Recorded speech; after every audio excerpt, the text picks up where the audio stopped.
सुबह का समय था। सभी दुकानें सज चुकी थीं। उसी समय शहर के सबसे बड़े बैंक समृद्धि बैंक के दरवाजे की ओर एक बुजुर्ग व्यक्ति धीरे धीरे कदमों से बढ़ रहे थे, जिनका नाम था राम प्रसाद जी। जैसे ही दरवाजे के पास पहुंचे, दरवाजे पर खड़े गार्ड ने उन्हें ऊपर से नीचे तक घूरा। उसकी नजरों में साफ साफ लिखा था, तुम यहां क्या करने आए हो? राम प्रसाद जी ने उसकी तरफ ध्यान नहीं दिया और धीरे धीरे कांच का दरवाजा धकेल कर अंदर चले गए। अंदर जाते ही कर्मचारियों और ग्राहकों ने उन्हें अजीब नजरों से देखने लगे। सब उन्हें ऐसे देख रहे थे जैसे कोई गलत जगह पर आ गया हो। वह धीरे धीरे चलकर काउंटर की तरफ बढ़े।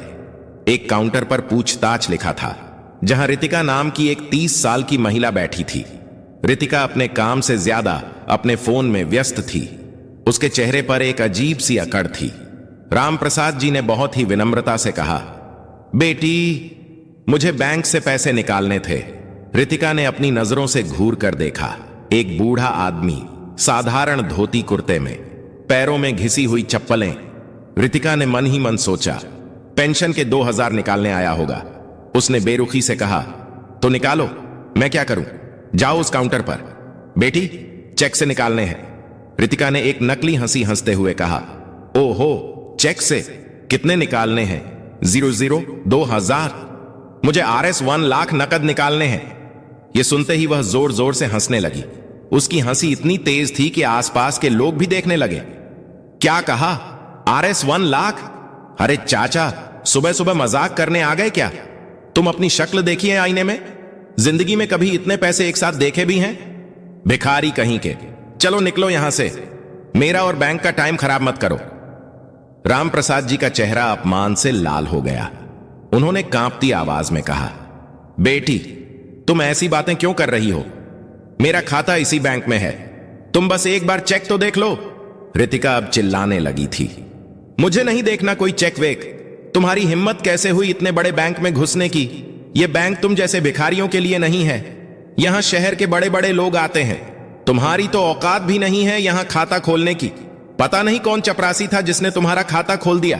चलो निकलो यहां से, वरना गार्ड को बुलाकर धक्के मारकर बाहर निकलवा दूंगी। राम प्रसाद जी हक्के बक्के रह गए। यह हंगामा सुनकर आसपास भीड़ जमा हो गई थी। सभी खड़े होकर तमाशा देख रहे थे। तभी बैंक मैनेजर मिस्टर मल्होत्रा अपनी कांच की केबिन से बाहर निकला।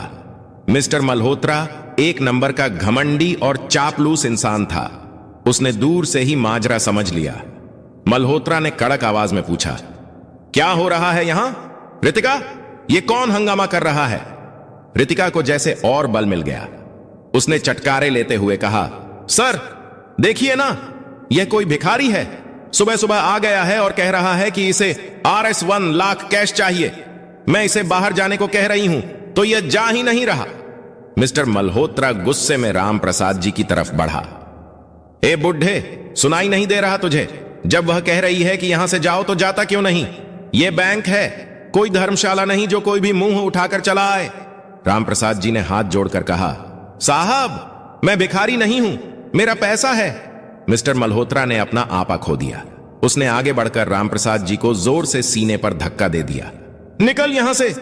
धक्का इतना जोरदार था कि 60 साल के राम प्रसाद जी अपना संतुलन खो बैठे और लड़खड़ाकर धड़ाम से जमीन पर गिर पड़े।